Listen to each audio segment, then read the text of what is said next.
Jesse Holloway's ranch had been in his family for 4 generations, but now it was dying. The drought had turned his fields to dust, cattle were vanishing in the night, and the banks were circling like vultures. He needed a miracle. Instead, he got the Chupacabra. It started with a sound, low, guttural growls coming from the far end of the property. Jesse rode out at dawn and found 3 coyotes, their throats torn open, blood soaking into the dry earth. Something had killed them, but not for food. It was a warning. That night, Jesse sat on his porch, shotgun across his lap.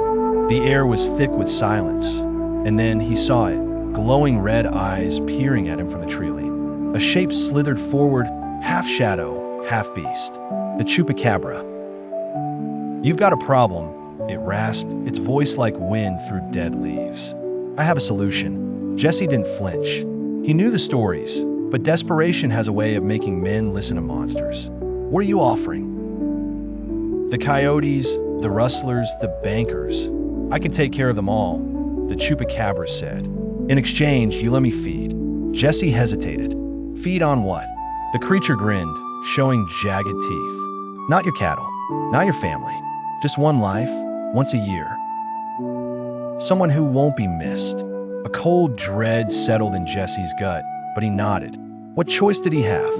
The next day, the trouble stopped.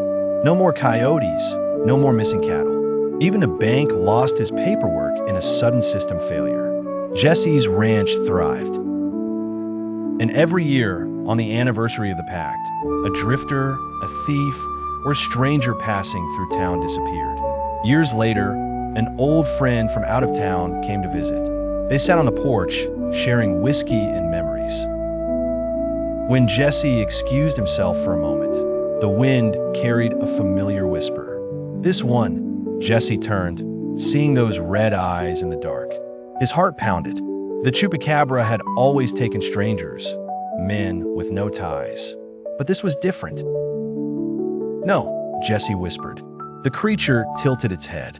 "A deal is a deal." Jesse reached for his shotgun, but he already knew it wouldn't matter.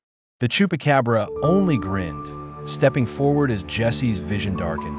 The last sound he heard was the wind through the dead leaves. And the ranch lived on.